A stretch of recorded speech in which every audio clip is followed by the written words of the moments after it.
Week 10 of the college football season is here. So is Lance Barton. So is Tyler Noe. This is Always Talking Ball. We've got big-time matchups going on all across the country, headlining in Happy Valley, State College, Pennsylvania, where the Buckeyes will take on the Nittany Lions. We've got big games going on at Williams-Brice. As always, we're sponsored by Home Field. ATB15, that's the promo code. Lance right there is rocking brand new hoodie from Home Field Apparel. They are super comfortable. I would suggest sizing up, but please go to Home Field, get yourself a hoodie for these cold winter months. And yeah, ATB15 at checkout for 15% off. Lance, let's start with our ATB marquee matchups. Ohio State at Penn State. Penn State currently plus 3.5. It's a big noon kickoff game. Game day is going to be there. Big noon kickoff is going to be there. I got some nuggets here for you. I'm coming with a lot of nuggets today. I'm here for it. Penn State hasn't defeated Ohio State since 2016. 7 straight dubs for the Buckeyes, dating back to 2012. Ohio State's 11-1 straight up against Penn State, and then dating all the way back to 2002, 18-4 against the Nittany Lions. Talk about domination. I know people want to call this a rivalry. It hasn't been much of one since the turn of the century. Ohio State is facing a top 10 team this week, obviously. Since 2018, the Buckeyes have not been fantastic against the number in these big matchups. They are 6-14-1 against the spread, and they've covered just 2 of their last 10 games in the spot. That 6-14-1 mark is the second worst in the span of all of college football, behind only Michigan State. So we saw the Buckeyes in this spot, obviously earlier this year with Oregon on the road. Again, this is another one that's on the road. Top 5 matchups, Ohio State has lost 4 in a row straight up and 5 of its last 6 overall. Obviously, those are coming against Michigan and Oregon. Since 2016, Ohio State's 3-8 in top 5 matchups, 2-9 against the spread. All the trends are not pointing in the Buckeyes' favor. It honestly feels like Penn State is coming in with a lot more momentum than Ohio State in this game. Let me ask you a question. I'm not going to ask you the question that, who's under more pressure, because obviously that's clearly Ryan Day. He's under more pressure to win this game. Which coach of these two would you rather have coaching your football team on a November Saturday afternoon in a top 5 matchup, regardless of roster? God. I come with the hard-hitting questions. You do, 2 man. minutes in. No matter the roster, November afternoon, okay. Man, I might say Franklin, and that's crazy to say probably to a lot of people, but I might say Franklin. And I think the reason I'm saying Franklin is because I've actually seen him win with less before.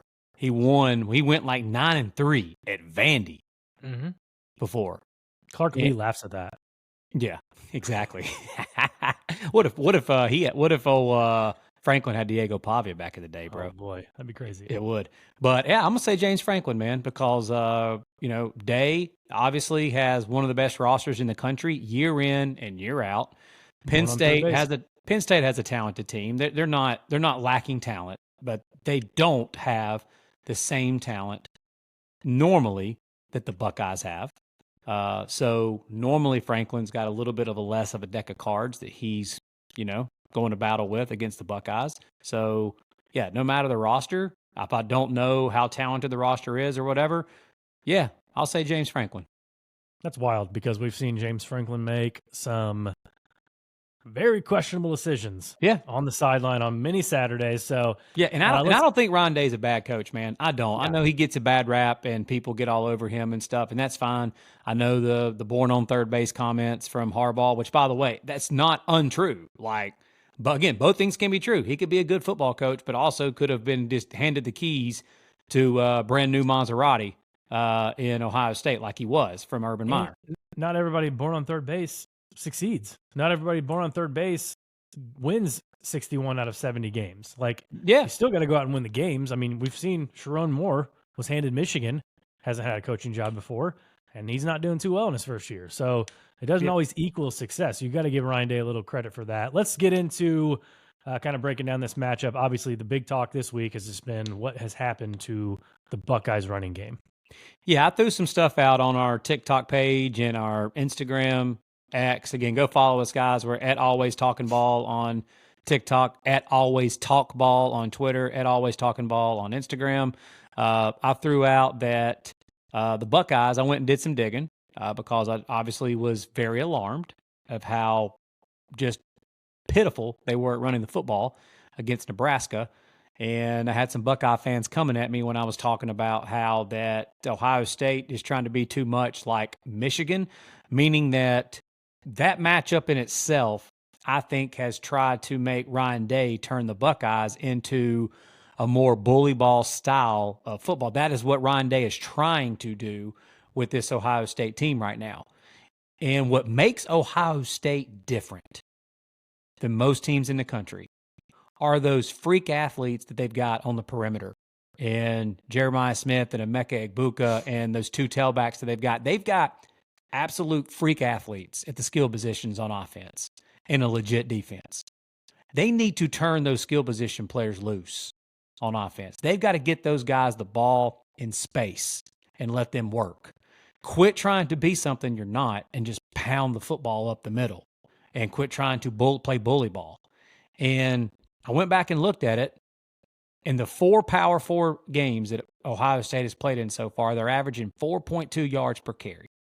That's pathetic in college football, especially with Travion Henderson and Quinshon Judkins at tailback.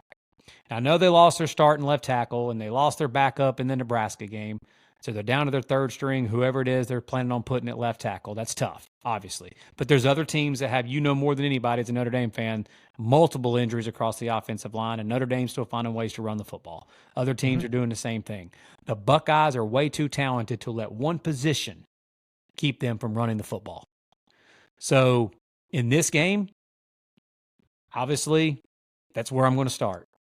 Because Penn State has arguably, as far as the NFL is concerned, I know James Pierce at Tennessee is getting a lot of love, but Abdul Carter at Penn State, you got to imagine that whoever that is playing left tackle for Ohio State, they're going to be lining Abdul Carter up right there.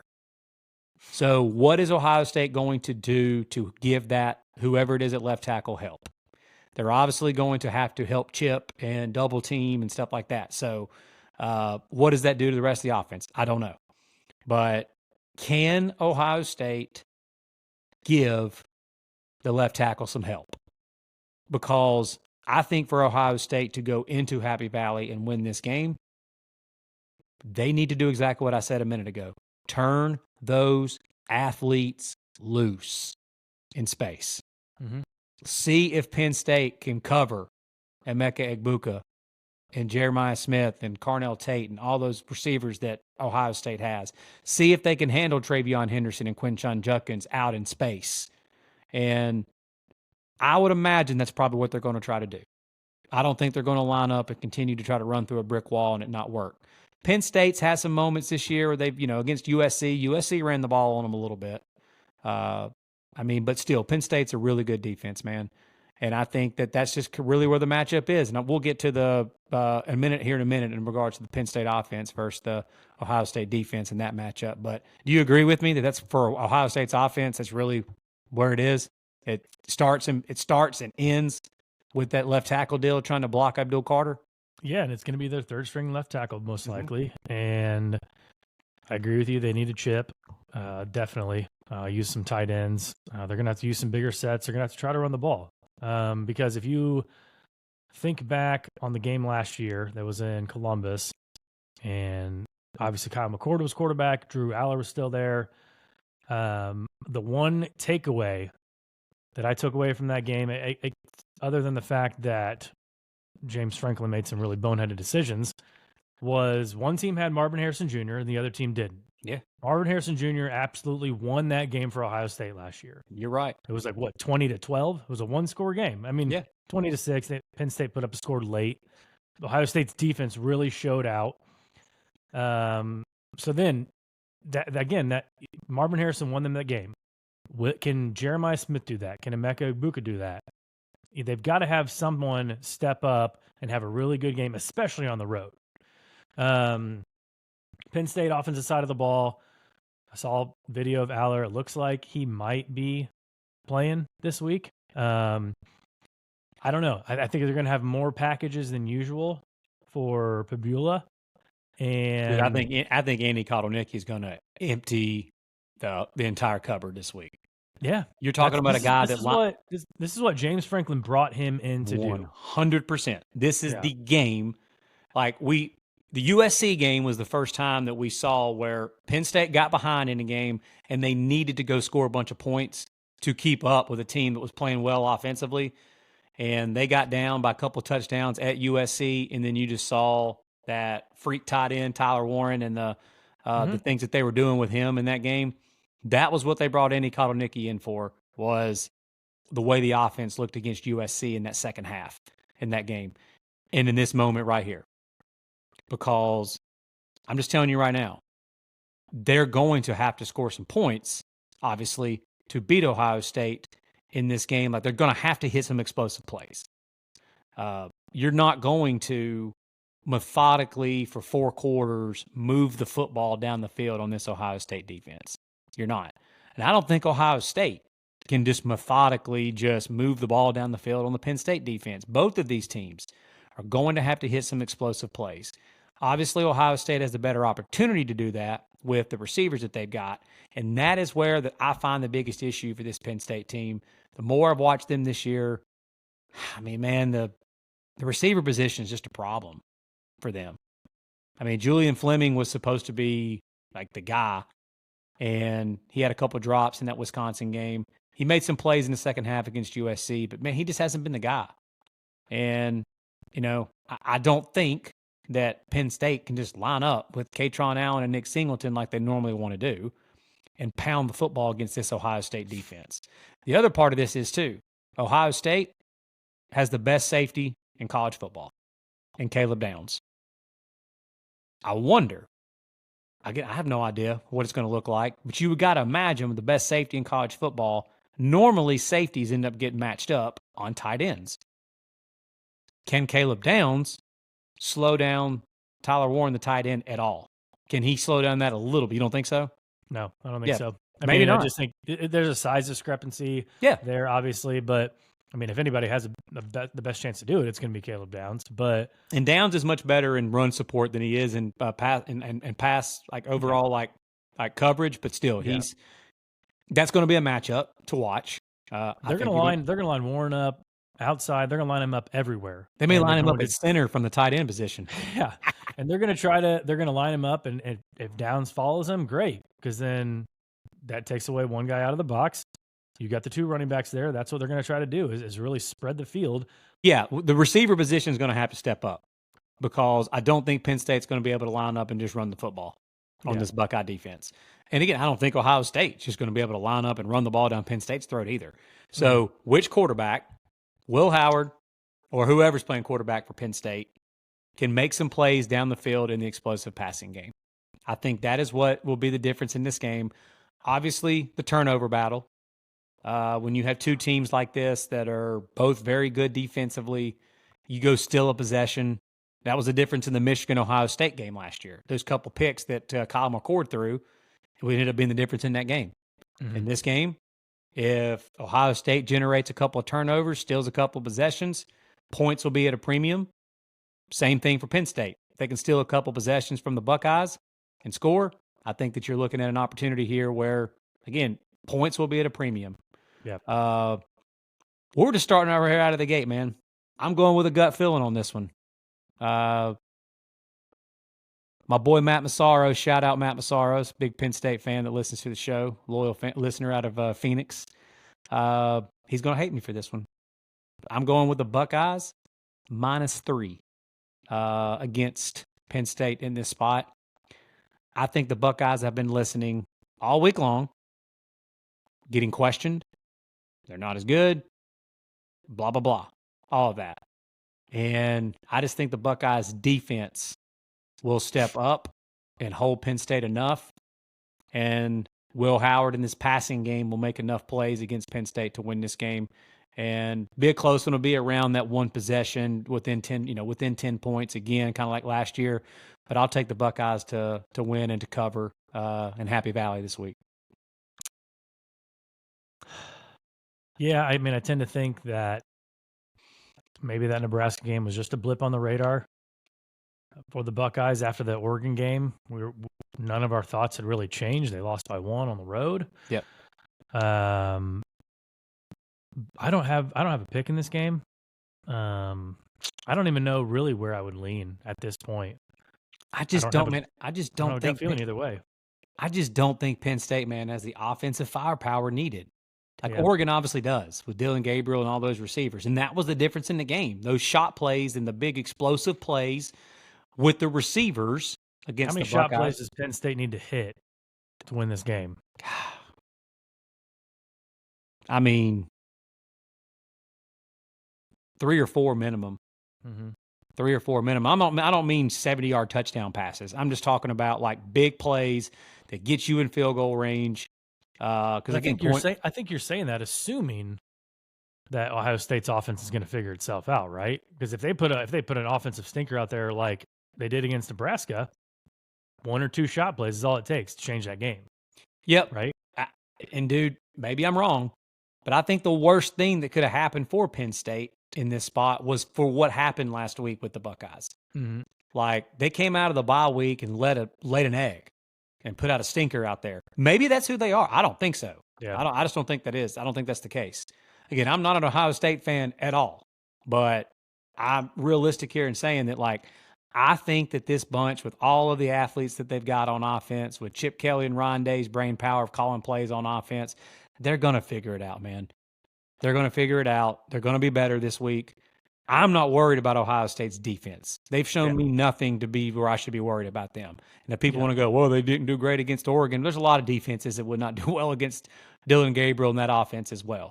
Yeah. Will Howard has played well. He's been efficient all year. He's not turning the football over. So if they just do that on offense, don't turn the football over, unleash the passing game a little bit, do what they've done all year defensively, I think they win this game and cover. If the Buckeyes lose, what is the talk and the temperature around Ryan Day on Sunday? Bad. Or as Clubber Lang would say, pain. That's what it will be. It'll be pain for Ryan Day. I can't even imagine Paul Feinbaum on Sunday morning, what he's going to be saying about Ryan Day that nobody will care about, but for some reason they'll put all over social media him saying whatever. It'll be bad, bro. It will be bad. And it will literally be. I'll just go ahead now. I'm sorry to put you on the spot. I'll answer my own question with you. Let's say they do lose this game. It makes it to where obviously the rest of this season is dude, if Ohio State would happen to miss this 12-team playoff, is he gone? Yeah. They get rid of him? Yeah. I agree. 100%. Don't care. Anybody can say, that's ridiculous. His record, I don't care what his record is. This is Ohio freaking State. Mm-hmm. A 12-team playoff with a $20 million roster, you better go win games. So, yeah, a lot of pressure, man. A lot of pressure. Yeah. And I know that James Franklin's record's not good either against top 5 opponents and all that stuff, but there's no doubt way more pressure on Ryan Day in this game. Yeah. Let's move on to the marquee SEC matchup of the week. And no, I'm not talking about the cocktail party yet. It's A&M going on the road to Williams-Brice, South Carolina, 7:30 Eastern, ABC. They're going to have the light show going there. It's going to be wild. Sandstorm will be bonkers. Yes. We're recording these shows now on Thursday versus Wednesday, so we get a little line movement on Thursday. And South Carolina just moved to +3.5. I think you got to pay a little juice for it, but +3.5 out there. Underdogs in the SEC conference games. We gave the stat out last week, and we're just updating it. They're 26-11 against the spread so far this season. And we talked a lot about this game on our episode that came out on Wednesday. It's just a tough spot for A&M. Couldn't be any tougher, man, as far as the spot's concerned. Couldn't be any tougher. Again, we've seen countless times this year and previous years where you come off a big win and it's hard to get that focus back, especially going on the road. I know that Mike Elko is not saying anything about his quarterback position, and if I were him, I wouldn't say anything either. And the benefit for South Carolina is the fact that they had a bye. Mm-hmm. So they probably spent most of that first week, at least the coaches did, prepping for Connor Wigman. Now they're spending this week prepping for Marcel Reed. You get 2 full weeks prepping for both guys. So that's a great benefit for South Carolina that no one's really talking about. And South Carolina's strength, their team, man, is the defensive line. That is the strength of the entire team. Yeah, you talked about it, defensive line. I know you gave out your pick of the under the other night. Under 45, by the way, is one of my best bets in this game. Yeah, under 45 in this game because both defensive lines are really strong. Yep. It's just going to be, can Beamer ball, can he finally put it together and get one of these big wins? He really, really needs this game. They've been so close, man. They had Bama on the ropes. They had LSU. And I'm just being honest, the officials definitely did not help in that LSU game. Yeah. But they did and then obviously Norris Sellers getting injured, hurt. But they've been so close, man. Can they finally? I agree with you. Can they break through in this moment? They're a couple plays away from having a really good record, being a top 25 team. And Lenore Sellers has got to step up. But I just think with the atmosphere that they're going to bring on Saturday night, like I said the other night, it's not going to be easy if you fall in a hole. Switch quarterbacks and come back against the crowd too. You had the home crowd with you the other night, and I'm not taking anything away from Marcel Reed and how he took over that game. But there'll be no surprises this week as far as South Carolina's not going to be caught off guard by somebody running a read option. So I just think this comes down to because South Carolina doesn't do well what you saw Nussmeier cooking against that A&M secondary. Mm-hmm. That's A&M's weakness. It is. The passing game overall for A&M on offense, and then stopping the pass on defense, the secondary, are the two places that you can really exploit against A&M. Mm-hmm. Nussmeier and those receivers were able to do that. But in that second half, Nussmeier threw some picks, and it allowed A&M to get right back in it, and they literally couldn't stop the run. So Lenore Sellers is going to have to win this game for South Carolina with his arm. And I think South Carolina is going to have to force a turnover or two themselves on defense. And they can. I think they definitely can. I mean, they can. They absolutely can. Wigman's not played well. Reed's young. He's still young. Yeah. So. And dude, think about it. It's the flip side of what happened last week as far as what we're talking about. Yeah. A&M started, it was like pouring gasoline on a fire. You could literally feel the living, breathing thing known as momentum coming through the television. Mm-hmm. In College Station last Saturday night in that second half. Nothing you could do to stop it. Nothing you could do to stop it. It was like, this baby's over. And it's just how bad is it going to be? Mm-hmm. Let down the stretch. That could be the situation this weekend in Williams-Brice. It could. The only thing, though, that's different in this one is that what South Carolina wants to do offensively, A&M can definitely stop it. A&M's defensive line is nasty. Mm-hmm. And South Carolina's offensive line sucks. And A&M's offensive line is solid. That's probably been their biggest improvement, honestly, year over year. They were awful last year in the offensive line. There's a reason why Connor Wigman got injured early on last year, because they couldn't block anybody. And they've really turned that unit around this year. They're not elite or something like that, but they're solid. They're good enough. Yeah. So, but dude, I got a feeling from how you're talking about this, I think I know which way you're leaning. Yep. I mean, it's just, you're talking about the matchup, and a lot of it favors A&M, but it's basically matchup versus atmosphere. And when you have a spread this thin for a home team, again, the spot, I mean, I just can't get over the spot. So I do have a bet in this game. I like South Carolina to win this game outright. Okay. When I bet it, they were maybe plus 120, plus 125 or so. So I was like, let's get a little creative and get that money line up a little more so I can get a little more payoff on Saturday night. So I took Miami just to win straight up on the money line against Duke. We're not going to talk about that game because it's a 21-point spread.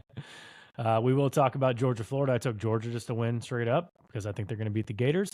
And then I took South Carolina to win. And that gets it up to plus 168 on the money line. So sharp. Look at that, bro. Yeah, I just think that I know A&M's good, but really when you A&M, I just keep going back to we handicapped that game probably better than we've handicapped any game in the whole season last week. We knew we had that dead thing nailed. We were dead nailed. Yeah. We just did not factor in Marcel Reed coming in and lighting the world on fire. Nope. If Elko didn't have the nuts to go to move on from Wigman, then that was a winner. And I mean, it could have been so much worse if LSU just had successful special teams. It could have been 26-7 at halftime. Yep. And so just, again, 23 minutes of football, how it changes the trajectory of fans' outlook for A&M and how their season and everything. And we're still, they still didn't look great against Notre Dame. They didn't look great against Mississippi State. They haven't just exactly been lighting the world on fire. Again, they played Bowling Green earlier this year. They won by 6. Yep. Okay, we're not talking about an absolute wagon here. We're talking about A&M. They're a good team, but South Carolina can beat them. 100%. Yeah, they can. And I mean, this is by far A&M's toughest road game that they've played. Yeah, they went into the Swamp earlier this year when Florida was freaking absolutely reeling and had no clue who they were as a team, and they beat Florida in the Swamp. But other than that, their only other road game has been at the worst team in the SEC at Mississippi State. Mm-hmm. So this game at night, it'll be another one of those crazy SEC primetime environments at Williams-Brice. And we didn't get to see it with LSU. Or we did. It was incredible, that atmosphere at noon that day for a noon kick. But I'm excited for the rest of the country. If you haven't, for all those people that like to say, well, yeah, Baton Rouge and Neyland and Bryant-Denny, just the best teams in the SEC, what their environments are like, you will see this Saturday night how just ridiculously hard it is to go into these places and win with how nuts Williams-Brice is going to be Saturday night. Yep. I don't have anything yet as far as a best bet in this game. If you made me pick it, I would take the points with South Carolina right now that it's over a field goal. Mm-hmm. It's at plus 3.5 right now. I would take the cop-out. Me, personally, I would take the cop-out way and say 17-14 A&M. Yeah. Would be what I'd say. But, hey, man, I like you just putting them on the table there, bro, and taking the money line. I like it. Why not? Got to take some shots here. How about this next game? Had no idea we'd be talking about this as one of our marquee matchups on November 2nd. Nope. Pittsburgh, undefeated. Southern Methodist University, undefeated. In ACC play. Going head-to-head in Dallas. It's an ACC game, okay? That's kind of weird. Still weird to get a grasp on. But the All-Coast Conference, man. Yeah, Pitt at SMU. SMU 7.5-point favorites. Obviously, the power ratings do not like Pitt at all. Nope. Over the last decade, undefeated teams this late into the season to allow 17 points or less in consecutive games are winning 83% of the games straight up. They're 67 and 50 against the spread and 64-52 to the over in their next game. So we'll talk about a couple more games here soon. Indiana and Oregon, they also fit that mold this week, allowing 17 points or less. So this is a play. That trend right there is a play on Pitt. Mm-hmm. Catching the points in Dallas. The negative side when it comes into Pitt is undefeated teams in game 8 or later as a 6-point plus dog are 7-27 straight up and 14-19 against the spread since 2010. So there's positive, there's negatives here. I don't even know where to begin in this game. I know Eli Holstein's going to play, and I know Kevin Jennings is going to play. I know they are both questionable. It looks like both are going to go. So we're going to get to see an undefeated matchup, number 18 versus number 20 here. Undefeated on one side. Undefeated in ACC play matchup. I keep thinking SMU beat BYU for some reason. Yeah, SMU's got one loss. But they're undefeated in ACC play. Yeah. But we're going to get to see, hopefully the team's at full strength, quarterbacks at full strength. I know SMU, they struggled last week at Duke, but Pitt, every game has been close except for that one against Syracuse. And, just going on the road here to a place that they've never been before, it could cause some problems for Narduzzi. Yeah, I think this is probably going to be another one that end up being a closer game because that just seems like that's all that Pitt plays in besides when the other team's quarterback throws 900 picks. like Kyle McCord did last week. I mean, and hey, SMU did turn the ball over 6 times last week, so they are fully capable of doing that. Yes, they did. Turn the ball over 6 times and still won the game. Yeah. That's crazy. But yeah, I just, I want to see what Pitt looks like. Rhett Lashley's offensive attack with Kevin Jennings at quarterback and multiple good tailbacks. Since they've made the switch to him at quarterback with his ability to escape in the pocket and extend plays, it has really helped the passing game overall and obviously helped the run game as well with his dual threat ability. And, when you think of Lashley, his offenses that he's had, he, coached under Gus Malzahn, then he went out and did his own thing for a while there, and now he's at SMU. His offenses are more geared to having a dual threat type of QB. And that's when they click the most. So I'm interested to see Narduzzi, who's a defensive guy, what they cook up this week, because last week was honestly a coaching masterpiece, what he did to confuse Kyle McCord. There were people showing, the X's and O's gurus were showing how, they were showing simulated pressures and they were dropping linemen and different people back into coverage, and McCord never saw them and kept throwing picks. So what does Narduzzi do this week to try to confuse Kevin Jennings and this SMU offense? But the flip side of this is most people don't think of SMU and think of defense. They've played solid defense 2 years in a row. And I mean, even last week, Pitt against Syracuse. Pitt offensively, they're fine. They're obviously significantly better than they were last year by bringing in new offensive coordinator Cade Bell, who's been fantastic for them, along with Eli Holstein.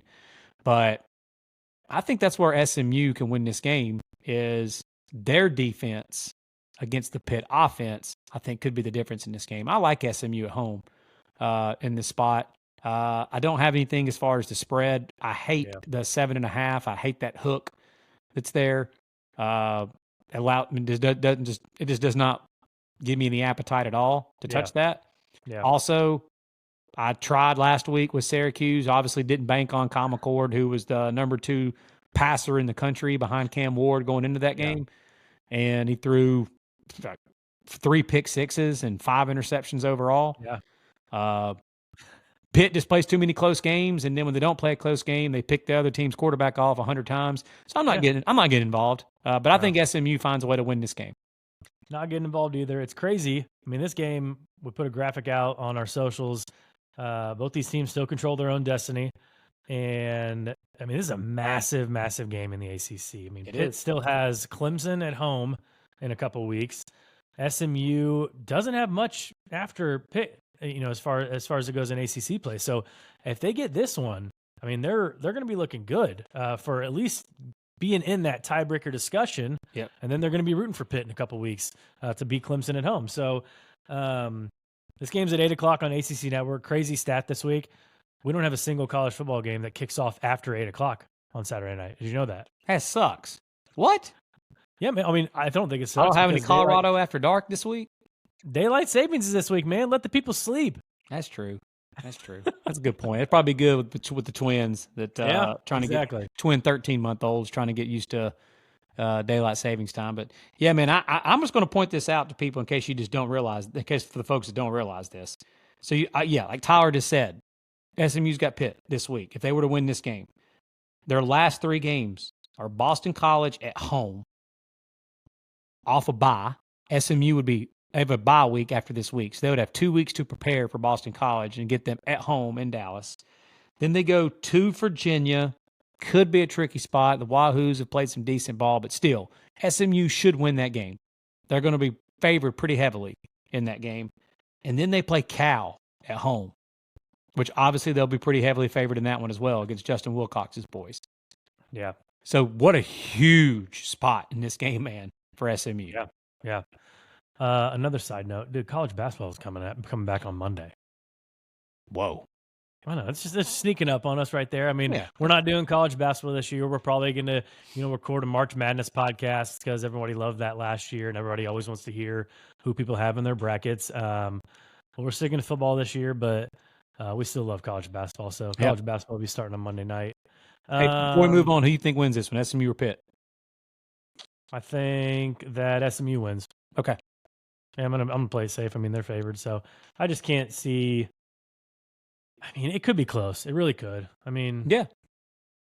I don't know. I got no read on this game. Yeah, I don't either. Great. We should talk about it. It's a big ACC game. Hey, great uniform matchup, by the way. Very underrated uniform matchup. Yeah. Quick ones here. Ole Miss at Arkansas. +7.5 for the Hogs at home as a road favorite. Lane Kiffin, 28-8 straight up, 19-16 against the spread as a college head coach.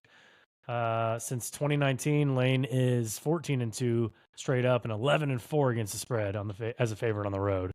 Obviously, he took an L in Baton Rouge a couple weeks ago as a favorite, but he beat South Carolina at South Carolina. He did smash South Carolina. Historically, this rivalry here, Ole Miss and Arkansas, they've had some wild games, and Ole Miss has struggled to cover against the Hogs.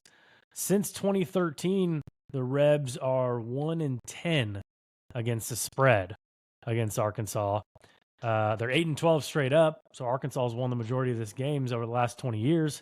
8-12 straight up.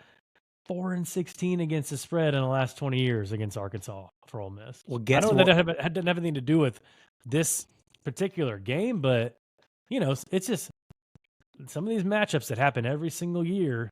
You start getting in your head and you start reading the tea leaves like, hey, this team just got our number for some reason. Yeah, Arkansas was the place a couple of years ago when Kiffin was doing his bachelor dating session with Auburn, that when they lost by like 100 in Fayetteville 2 years ago, I believe is when it was.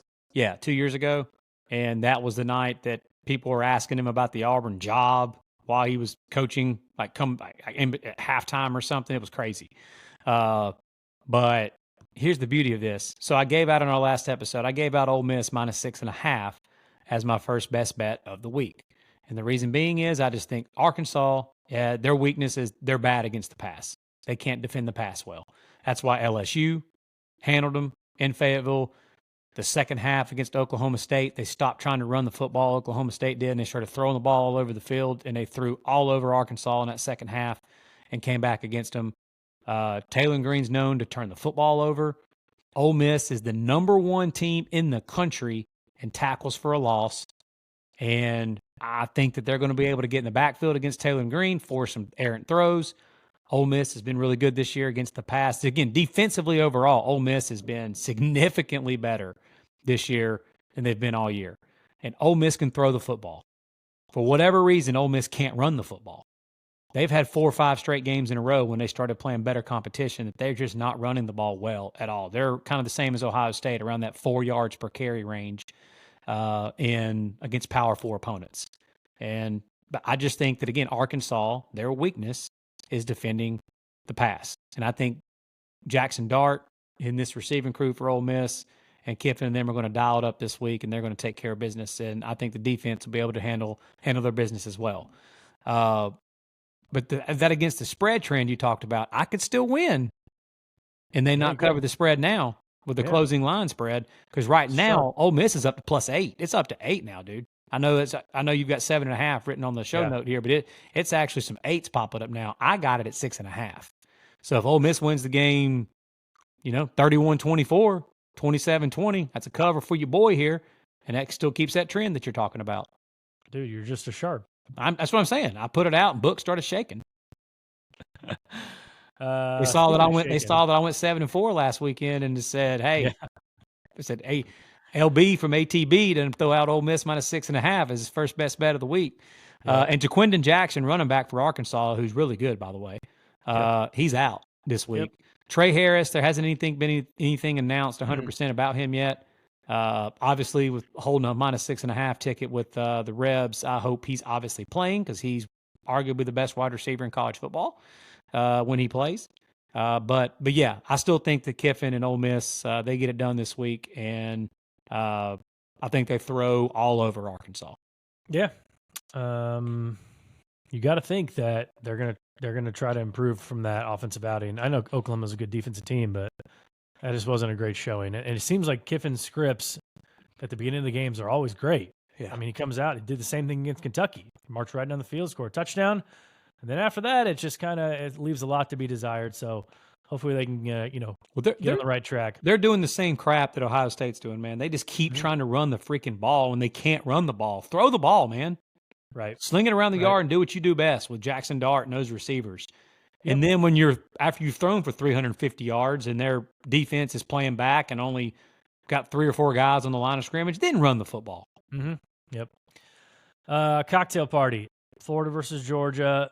The line was, I think, 17 or 18 on Sunday when we did guess the spread. Now it's down to 14.5. Not sure what the bettors are seeing out there. I know the power ratings definitely favor the Gators, making this a closer matchup.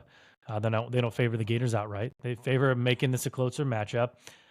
News came out this week of this game is getting moved from Jacksonville. I'm not sure if it's next year, if it's in 2 years, but they're going to go to Atlanta.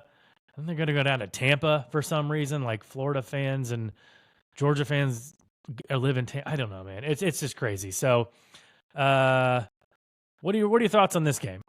I'll take Georgia minus 14, minus 120 as one of my best bets. That's my thoughts. Tate Ratledge, guard for Georgia, is back from injury. It looks like he's going to play in this game.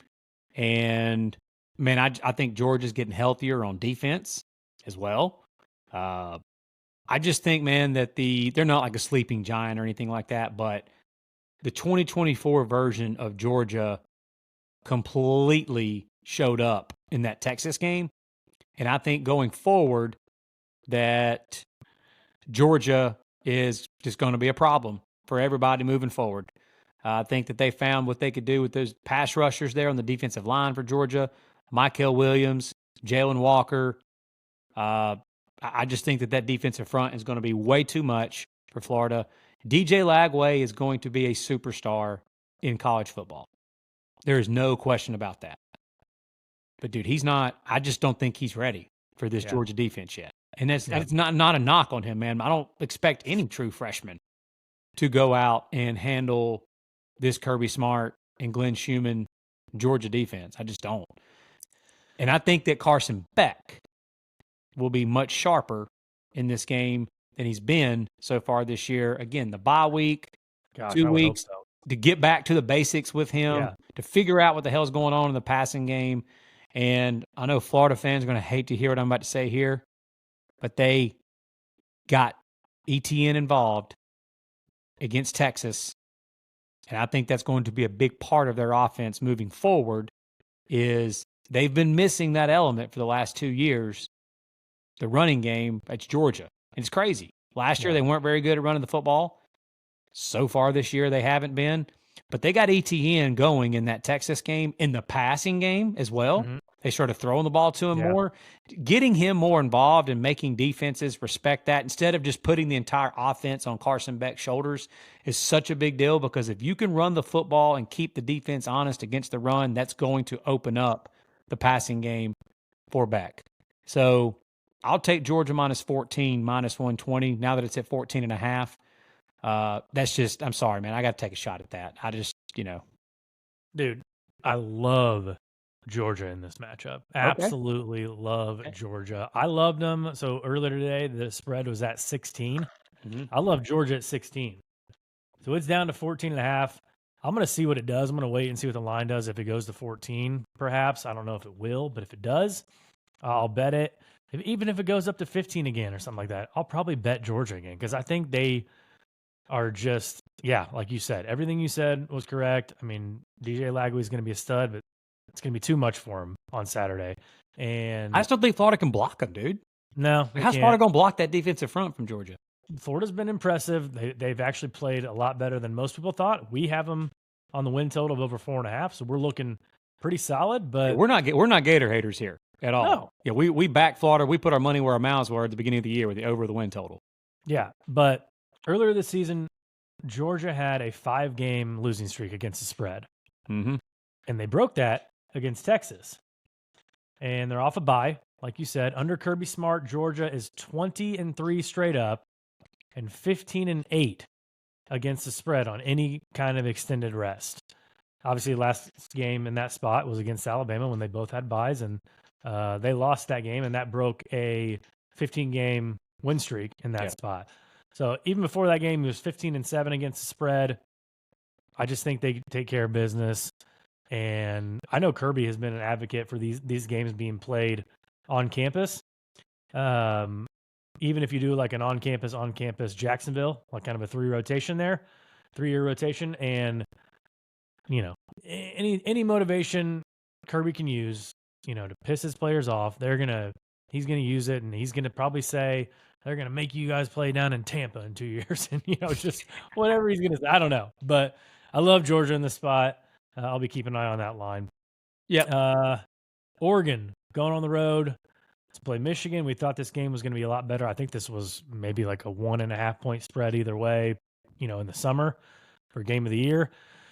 Now it's 14.5. Oregon is favored by 14.5 in the Big House. I think this is the third time this year that Michigan's been home underdogs. Mm-hmm. Texas, USC in this spot now. Mm-hmm. Obviously, they played pretty well against USC, but as a road favorite, Dan Lanning is undefeated straight up in his career with Oregon. He has not lost a game as a road favorite. He's 9-2 against the spread in those 11 games, and he's winning those games by 26 points per game, covering by 8 points per game. Since 2022, no coach has more straight-up wins as a road favorite than Dan Lanning in Oregon. And as a double-digit favorite, on top of that, he's 23-1 straight up, 16-8 against the spread with Oregon. He's covering by 4 points per game. That mark as a double-digit favorite, 7-1 against the spread when the game is played on the road. Double-digit road favorites. He's 7-1 against the spread. Why would you not take Oregon in this spot? What's the path for Michigan to win this game? Multiple turnovers. Or what's the path for Michigan to cover? Multiple turnovers. But no matter what, they have to force multiple mistakes from Oregon. Oregon has to be the offensive line from Oregon that we saw earlier in the year having problems. That has to show up again against this. Again, Michigan's got a legit front. But Oregon has to play bad. That's just all there is to it. Oregon has to play bad. Michigan has to force a couple of turnovers. They'll have to have a non-offensive touchdown. And I have no idea what they're going to do at quarterback. Don't think it really matters against Oregon. To be honest with you, just don't think it really matters. Yeah. That's the path to victory is that they got to hope that playing bully ball on offense, that Oregon has trouble against it. But we've seen Oregon hold up fine with their defensive front. Like that was what everybody talked about going into this year was the difference with this Oregon team was their defensive front, that they have multiple dudes. And we saw that against Ohio State, and they didn't even have Jordan Birch in that game. And they still were really good on that defensive front in that game. So, yeah, man, this would have to be a typical just crazy. We've seen it a lot this year, but like a crazy deal where Oregon just comes in, doesn't play well, multiple turnovers is the only chance that Michigan has to cover or win in this game. I mean, we just saw what they did in Illinois, and Illinois beat this Michigan team by 2 touchdowns. I'm not saying, transitive property and all, but I think when this game got scheduled, we thought, Oregon maybe going into the Midwest in November, get a cold weather game. It's going to be 56 degrees on Saturday. We've had an unseasonably warm October here in the Midwest, but not very windy. I don't think the weather is going to lend itself to the type of play that Michigan wants. If it was a rainy game, something like that, okay, maybe they get a little chance. But Michigan needed this game to be a mucked up type of game. I think it's 14 muck it up based on the fact that it's Michigan. Like their name is Michigan, right? You look at their profile. I don't think anything leads you to believe that they're going to be able to cover. So I'm going to be looking hard at Oregon in this one. Another big Big Ten game. Indiana going on the road, 8-0, going on the road to Michigan State, 8-point favorites. What's the status on Curtis? What's the status on Curtis Rourke? Anything? It looks like he's going to play this week. Okay. So that's good news for the Hoosier offense. The Hoosiers, they are still undefeated. They're also on a 7-game winning streak against the spread. Yeah, they're covering. And that's currently that's the longest streak in the country. The last team to still be undefeated and be on a 7-game against the spread winning streak was. You got any guesses? Army. Nope. It's not. It was 4 years ago. No idea. 2020 Alabama. Well, that makes sense. They were beat the piss out of everybody that year, pretty much. Yeah. And everyone, I mean, again, if Indiana had Alabama on their chest, what would everybody be saying? That's what I keep saying. You said it best earlier. You said, I love what you said earlier this year. If Indiana was running around with maize and blues uniforms on and wing-tipped helmets, they'd be ranked probably number 3 in the country right now. Sure. But because of that, and that's the problem that me and everybody else has with rankings as well.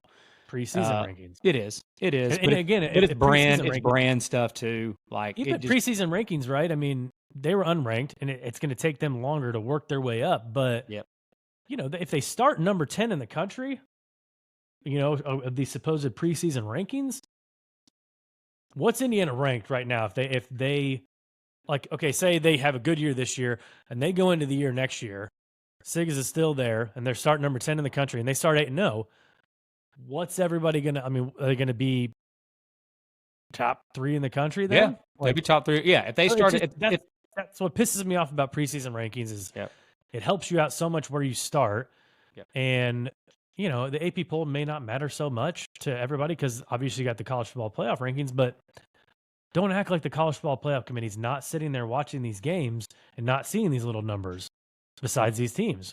Yeah. And it just affects you in a little way in your brain. Get it, tuck it back there. Okay, Indiana was ranked number 13. Like, are we really going to put them like number 7? Like, well, can we do that? Can we justify that? I don't disagree. Anyways, Sigs is 22-9 against the spread with Indiana and James Madison. 15-3 against the spread in his last 18 games. What's the path for Michigan State to get it done? Again, turnovers.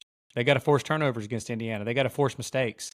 I do love me some Aiden Childs. Like, I think he's played really well this year. And you love Jonathan Smith. I love Jonathan Smith. Home underdog, man. I was about to say, you gave out a nugget a couple of weeks ago when they played Iowa at home, and they spanked Iowa, but they'll beat Iowa by double digits in East Lansing. And it was like I think we might have backed Michigan State in that spot. I can't remember. Oh, yeah. Yeah. And we talked about how Jonathan Smith, as a home underdog, dating back to his days at Oregon State, he's been really good. And I said last week after the Nebraska game, if Indiana can follow that game up with a backup quarterback, with College game day coming to town and all the distractions that is, handling prosperity, can they do that? They did that in Moore last week, and it impressed me the most last week that they won that game in a different fashion. They did not win that game with Curtis Rourke and that offense putting up 40-plus points like they've been doing all year. They won that game with their defense against Washington. That's what won that game. So they've now shown they can play multiple styles and still win. But the one thing that they continue to do is they're efficient on offense and they're not beating themselves offensively. If they do that in East Lansing, and only that, they will win. Because I believe Michigan State's not very good offensively. Aiden Childs is solid. I'm interested to see what Indiana looks like against the dual threat ability of Aiden Childs. I could be wrong, but I don't think Indiana's played a bunch of dual threat quarterbacks really yet this year. And Michigan State's got a stud at wide receiver themselves, another one of these freshmen, Nick Marsh. So you got to watch out. Yep. So the dual threat ability of Childs, that's something you got to account for. What does that look like? You got to imagine they're going to try to use his legs a little bit in this spot. And how healthy is Curtis Rourke? I know they've got a solid backup that they could go to, but I mean, Indiana just needs to not turn the ball over, don't make mistakes, and they win this game. Yep. If they do that, they're going to come out victorious. They're a covering machine, man. Why would I not take them? Yeah. But 8 points, man, against Jonathan Smith at home, that's a lot. That's a lot. Immovable object versus irresistible force. Yeah. Yeah. I mean, I'm for dang sure I put Indiana on upset alert 2 weeks in a row, and they covered both times. I had Nebraska against them. That was embarrassing. I did not take Washington last week against them. And I'm not taking Michigan State against them here. I'm not putting Indiana on upset alert, spoiler alert. That's coming out here in a minute. I'm not going to put them on upset alert. But I think Indiana finds a way to win, man. I do. I don't know if they cover or not, but I think they find a way to win the game. Yeah. Your Hokies are on the road at the Carrier Dome, and they are 4-point favorites. Tell me about it. Well, If the offensive line that I watched for Syracuse against Pitt shows up against this Virginia Tech bunch, Virginia Tech is, they're playing much better football than what they played earlier in the year. Obviously, losing at Vandy week 1 seemed like some embarrassing loss, and now that doesn't look as bad with how good Vandy's actually turned out to be. The loss at Miami, whatever you want to say, that was BS. They took Miami to the wire and probably should have won that game, but wasn't for that call at the end, but whatever. The loss to Rutgers at home, I'm sorry, that can't happen. That just can't happen. But overall, Virginia Tech's been playing really good football lately. You saw them on Thursday night. Besides that part of that third quarter where they let BC back in the game, they destroyed Boston College that night, other than about a 6-minute period in that game. Last week against Georgia Tech, same thing. The Virginia Tech, if you think about the Bud Foster Virginia Tech days, that defense wreaked havoc in the backfield, always was one of the best defenses in the country at tackles for a loss and at taking the ball away. Sacks you is what they call themselves at Virginia Tech. This defense under Brent Pry, who came up under Bud Foster, this is exactly the same type of defense that they're running. They're living in the opponent's backfield. They're one of the best in the country at tackles for a loss. They're great at taking the ball away, and they sack the quarterback a lot. So matchup-wise, I do think that it is a problem for Syracuse's offensive line against Virginia Tech. But Virginia Tech defensively has a problem at stopping the run. I don't know that Syracuse runs the football well either.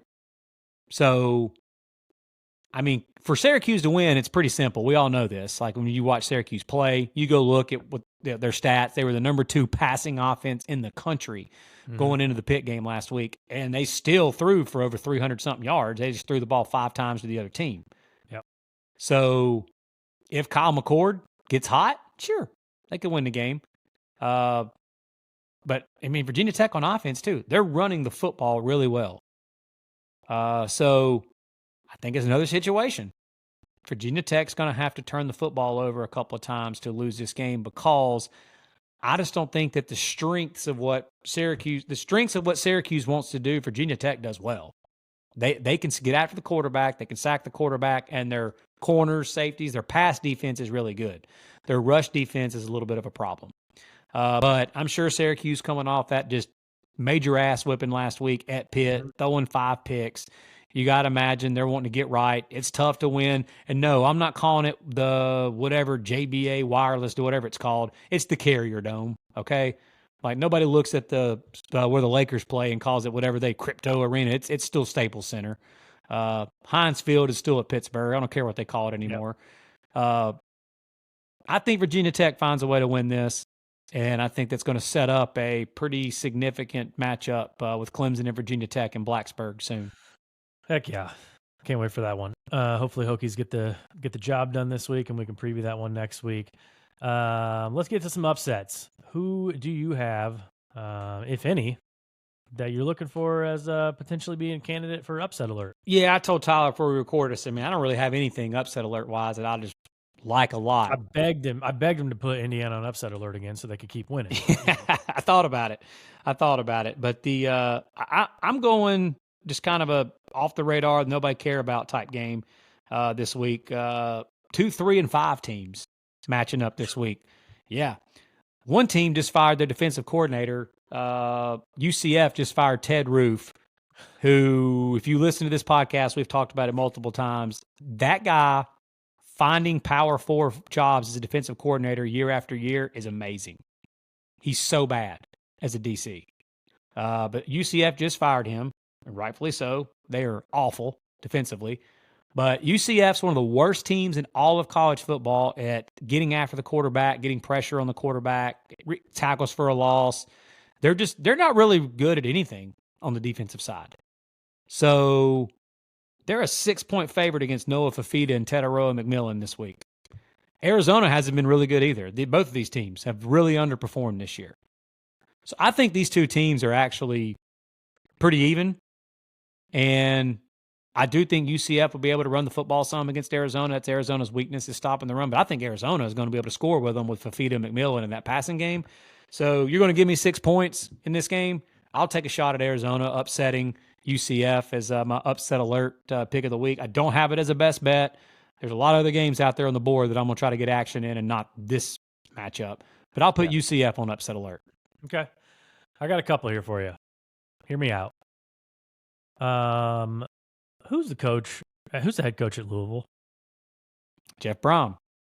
Jeff Brom is the head coach of Louisville. Do you know that as a 6+ point underdog, Jeff Brom has gone 18-9 against the spread, covering by more than 9 points per game, and even more impressively than that, he's won 12 of those 27 games outright. That's pretty good. Now, Lance, let me ask you another question. Where is Louisville? Where are they playing at Saturday night? Death Valley Mid.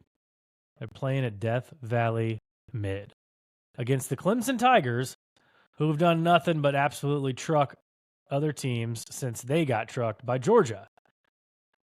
This is undoubtedly going to be the toughest team Clemson's played since week 1. Mm-hmm. And that's saying a lot because Louisville, they're not ranked. They've suffered a couple losses themselves. But I mean, when you have Jeff Brom as your head coach, you're going to be in any game. Okay. That's my firm belief. I saw him do it many times here at Purdue. I saw him do it on the road. I saw him do it at home. Doesn't matter where it is. He's going to hang in there. They played Notre Dame earlier this year, and they hung in there. 7-point game.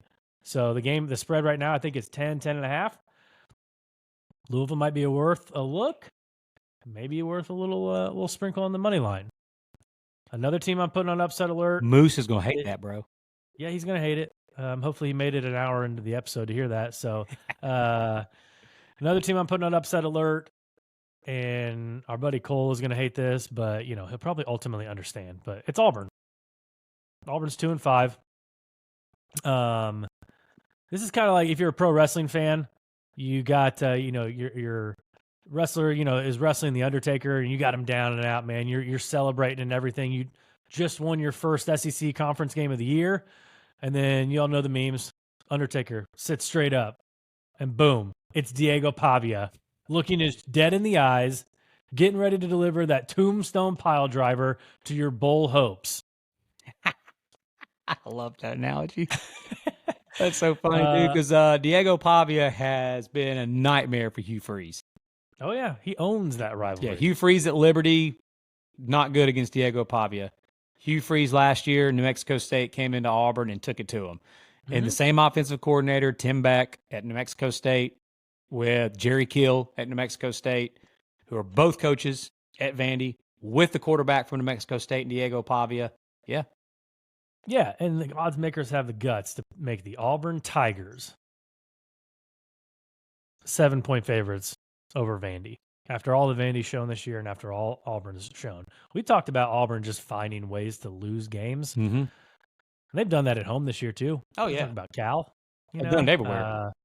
Oklahoma, they should have won that game. Yeah, so, I mean, Auburn's played well. They were up 17-3 against Missouri in the second half and had like a 140-1 record or something that they showed on a graphic where they were in the second half up by double digits that they had won, and they found a way to lose that game. Yep. Dude, they outgained Kentucky like 500-something yards to 200-something yards and still only won that game by 10 points. Yep. Vandy +7, Vandy on the money line +220.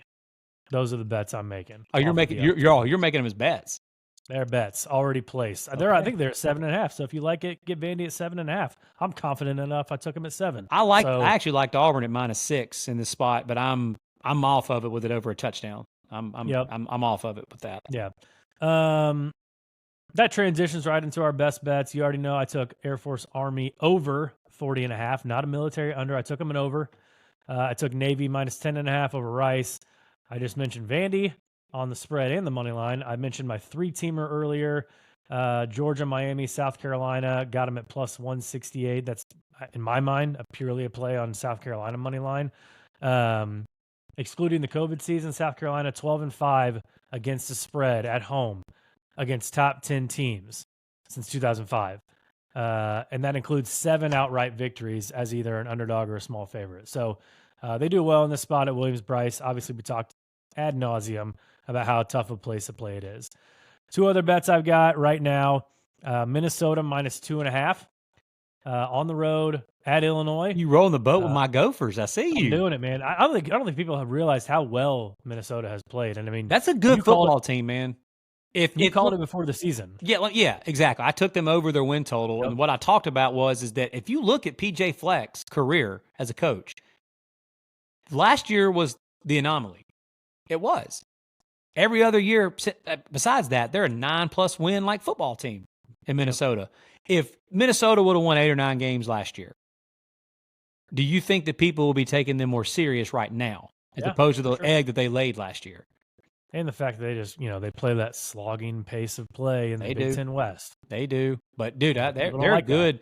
They're a good football team. They really are. They're solid. They play good defense. Yeah. They run the football. They're fit. They're fine. They're not going to throw it around the yard, but they're fine. And I pointed out to you last week, y'all know how much that Tyler and I love talking uniforms. Very underrated uniform. Yeah. Gophers. Yeah. It is. Bielema, since he's been in Illinois, he's 8-15 against the spread at home, 5-11 in conference play. So they're home underdogs as a ranked team. I know, I'm sure Felica might have, some sort of a nugget about that here coming out on Friday, but I'm taking Minnesota minus 2.5. And last one I'm taking is Washington to win straight up, plus 120 on the money line against USC. Lincoln Riley. This game, both these teams, 4-4, and Washington still has games at Oregon and against Penn State. So they've got to get this one. Because if they lose this one, the chances of Jed Fish going to a bowl in his first season, very unlikely. And then Lincoln Riley's just got to get this one for all the different reasons. He's 2-8 against the spread as a road favorite since he's been at USC. He's 0-3 this season. He's lost all 3 games. Lost to Maryland, lost to Minnesota. You just can't be losing these games as a coach at USC and how much money they're paying you. So he's got to win this game. And if they don't, the loser of this game is 4-5 and is in serious jeopardy of not making a bowl. So I'm taking the home team. I'm taking Will Rogers. They seem to have bounced back better this year. I know they lost to Rutgers earlier this year. They bounced back, beat Michigan at home. I think, them losing in Bloomington last week, I think Fish will get after him this week. Obviously, USC is a familiar opponent for them. This game is on the Big Ten Network.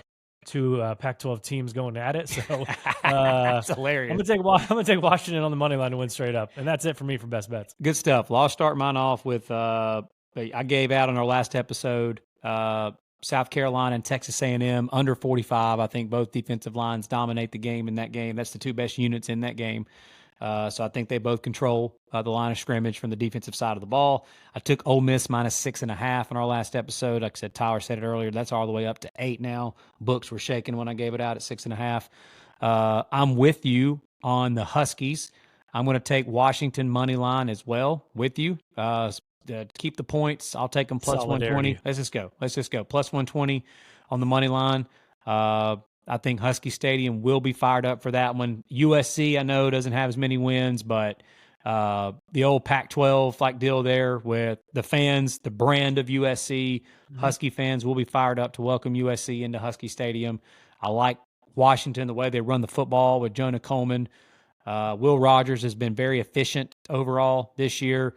Defensively, Steve Belichick has had Washington playing good football. They played good last week against Indiana. They defended Indiana better than anybody has all year. They just couldn't move the ball well enough against Indiana. This USC defense isn't Indiana's defense. I think Washington gets the win there. I already gave out earlier in this episode Ohio State minus 3 is one of my picks, and I gave out Georgia minus 14, minus 120 is one of my picks. And that is all I'm going to have at the moment. Some other games I'm looking at. I'm looking at Nebraska minus 6 against UCLA. UCLA has actually done a good job of covering against other teams. They're not winning these games, but they've covered. They covered against Minnesota at home. They covered in Baton Rouge against LSU. They beat Rutgers straight up at Rutgers. So that was one that they covered, and they won the game.